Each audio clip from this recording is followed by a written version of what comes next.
حدیث پاک۔ باقی جدو ہوں کھوٹ کا تھی سن لیا بھی کھوٹ بھی تدے لوگوں نے بنایا بھی لوگ سمجھتے سی حدیث کا سکہ چلتا، رسول اللہ کا فرمان امت منتی ہے، نہیں تو انہوں نے کیوں کرنی ہے؟ تو ہوں جنہاں لوگوں نے اللہ نے پھر توفیق دیتی، ہر آدمی جڑا حدیث کی کتاباں پڑھتا تو اس علم سے وڑھتا، وہ دعاواں ہیں کہ اللہ تعالیٰ ہر لمحہ انوار دی بارش کرے انہوں دی قبراں سے، رحمت دے میਂہ برسن جنہاں نے رسول اللہ دے اس خزانے نوں بچاؤن لئی بھی کھوٹ تو انہوں بچایا جائے محنت کی۔ ایڈے وڈے وڈے راوی ایسے ایسے بندے سی جنہاں دی بادشاہ نے منتاں کیتیاں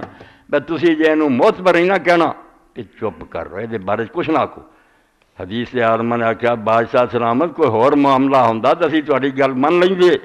اسی چپ رہیے لوگ اعتبار کر کے حدیث سمجھ لینے دین تباہ ہو جاؤ گا، اس تو اسی یہ تہاڈی گل نہیں من سکتے، سونے دے ٹھیر بھی لا دے تو اسی خاموشی نہیں اختیار کرنی، دسنا ہے۔ اور امام علی بن المدینی نے اپنے والد دے بارے کہتا کہ میرے ابا جی جو مرضی حدیث کے نام اعتبار نہ کرا کرو، یہ نہیں اس قابل حدیث نہ انہوں دا حافظہ نہ کوئی ہور، اینی محنت نہ علم تیار ہویا جدی حد کوئی رہ گئی گل۔ ہوں علم غیب بھی وہ اللہ کول ہے، دنیا چ ایک عدالت جڑی ہے وہ یہی گواہاں نوں ویکھے سارا چھان بین کرے، سپریم کورٹ جے ایماندار جج ہے وہ فیصلہ کر دیں،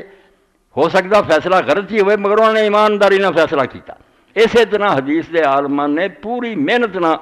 راویاں دے بارے دسیا بیا بندہ معتبر جے، اے بندہ کوئی معتبر نہیں،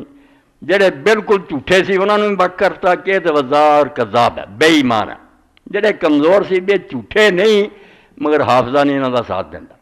کسی کا دسیا بھی کتاباں جب تک کو سی ادوں تک ٹھیک سی، بعد کتاباں گئیاں کسی حادثے جل ہوں نہیں یہ ذہن ٹھیک رہا، وہ بھی نشان دیتا کہ ادوں بعد جڑے دے شاگرد بنے ان سے اعتبار نہیں کرا۔ حیرانی والی گل ہے ہوں اس تو گاں اگر کوئی گل ہے تو خدا جانتا غیب، بندے ایسے دے پابند ہے کہ جو انہوں دے سامنے ریکارڈ آیا اس تے فیصلہ کر۔